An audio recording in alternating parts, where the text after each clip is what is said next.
Hey everybody. So in our last video, we talked about live streaming 101, the 3 basic things that you need for live streaming. Today, in our next series of live streaming 101, we're talking about the first thing, and that's internet. And internet is usually kind of undermined by a lot of people. When I see other people talking about how to live stream and getting a good live stream setup, they're pretty much almost entirely focused on the cameras. And cameras, while very important, and I love the camera parts, they're my favorite part, they're not the most important part about live streaming. In fact, no matter the camera gear, you can have the most expensive video gear in the world, and it still can look like serious crud when you put it up on the internet if your internet connection is not stable, or if you don't have fast enough internet speeds. So let's go over some of the basics of internet. First off, a basic overview. And you already know this, but internet cables run all across the world, and that's how the internet is actually made. It's not really just a wireless space. There are actual physical cables that transmit the information from place to place. And there is a wireless form of internet that can be used, like cellular data, but by and large, internet itself is wired. And so when you're getting an internet connection, when you're talking to your cable provider, you'll notice that if you don't already have cables hooked up into your organization's building, they're actually going to charge an extra fee most of the time to run cables to the building. And I know that that's an expensive hassle, but it's something that's absolutely necessary in the world we live in today. So once the cables are run in, then it goes into a router, and that router can send out the signal wirelessly, or you can plug in cables to it, Ethernet cables, and then run those cables to all your different devices and be connected to the network. Now, let's talk a little bit about internet speeds. And this is the most vital part about internet, so pay attention. When we're talking internet speeds, you need to make absolutely certain that you are getting at least 15 megabits per second or more. I personally recommend 20 to 50. Now, what is megabits per second? So some of you, if you've ever recorded or downloaded a video, or if you've ever saved a picture or taken a picture or done any type of file work or anything on your computer, you'll notice that there's data that it takes up. And these are in kilobytes, megabytes, and gigabytes. And it's the same with internet, but instead it's by bits. And the conversion rate is roughly 1-to-1 if you really just take it from regular data to internet data. It's just data that's running over the internet and how fast that data comes across. So if I say that data is coming in at 15 megabits per second or kilobits per second, it's pretty much the same as it is with regular data. Believe it or not, most information as it travels over the internet doesn't travel in full sizes. You can't just take a 10 gigabyte file and throw it over all at once. It has to go in little bits and pieces because there's so much information going around the internet all at once.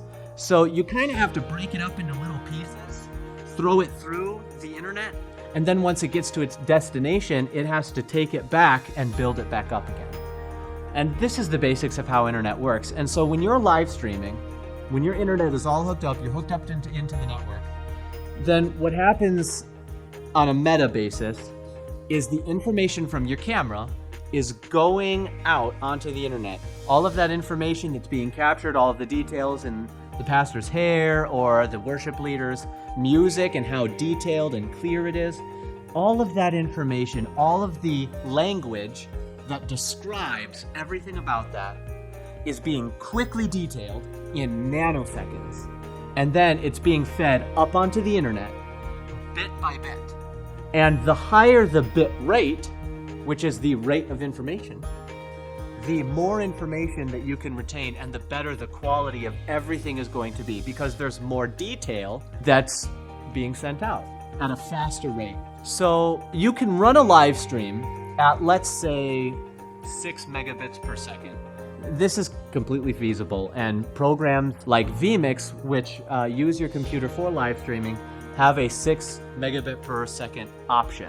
That means it sends 6 megabits per second of information. Every second, there's 6 megabits of information going out. But you still should have at least 15 megabits per second of upload speeds. That's how fast it goes up onto the internet. Just because those data rates are going to change with more than just your live streaming. There's always so many things that go on with a live stream, and if you're using your computer for other things or you need to download something quick, your internet's going to get really weighted and tasked, and it might get cluttered. Think of like a big traffic jam. You've got a lot of cars, and let's say you have 12 cars that need to go 1 mile down that way. And as they're going down that way, all of a sudden 12 cars start coming the other way. Now you can have all 24 cars going their ways, but there's a higher risk of there going to be a traffic jam somewhere along the way the more cars you start to add. And it's the same with information. As you're sending the data over the internet, the information can start to get cluttered. And eventually your internet is just gonna say, I'm sorry, I can't do this, and shut down. And all of that information is kind of gonna get in a traffic jam, and it's all gonna come up messy and cluttered. And this is what happens when you're watching a live stream and it starts to stutter. Now, some people stutter purely because the information is not fast enough, but most of the time it's because there's too much information that your network setup is just not capable of handling that kind of information. So what you really, really need to do is call your network provider and ask, what is my data rate? Now, you can do internet tests, and these are great. In fact, I'm going to leave one down in the description below. You can hit that link and it'll take you to an internet speed test. And that'll test how fast your internet, if you already have some, how fast it's going to be. And it'll test your upload speed, how fast internet goes up to the internet, and your download speed, how fast data is coming down to your spot. Internet works on a two-way street, very much like traffic. And how fast the speed limit is for the cars to go forward and backward is the same for your data rates, for your upload and your download speed. So make sure if you're getting internet, check with your provider that it's at least anywhere between 15 and 50 megabits per second. I recommend at least 20 megabits per second of upload speed for basic live streaming.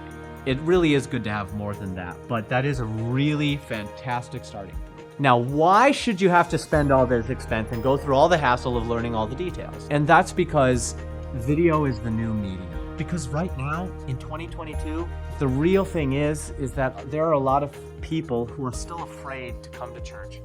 And there are people even in other states, or even in places like Canada, where their church is shut down, or their church died out because of a lack of attendance, and just a whole lot of things. There are people that you can minister to that aren't there in the physical building, that you never would have been able to minister to in a million years in your local area.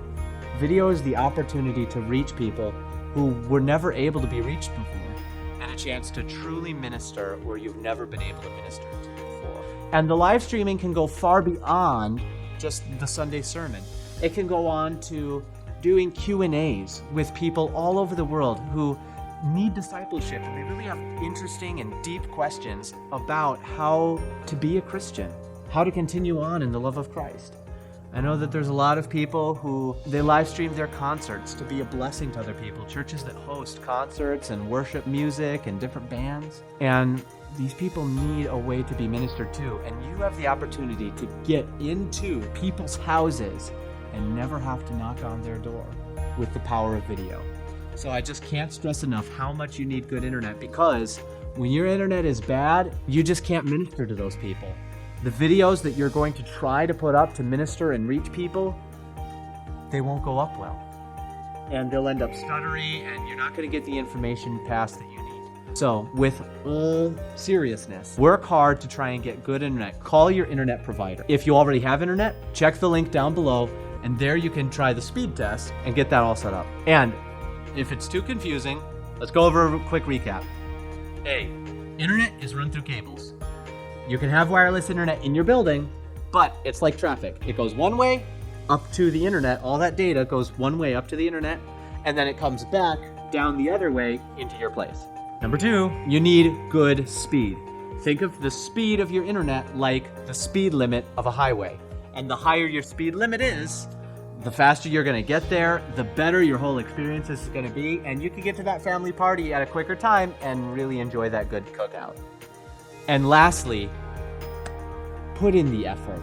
I know that fast internet and good reliable internet is very expensive, and cable companies are not fun to deal with. but it is absolutely worth it if you're able to minister to people for the cause of Christ. In our next video, we're going to be talking about cameras, breaking down some recommended cameras, and what you should be working with, and learning some camera basics. So if you want to stay up to date and make sure to catch that video, make sure to subscribe down below and hit the notification bell so that you get notified the minute that video drops. Until then, I'll see you next time.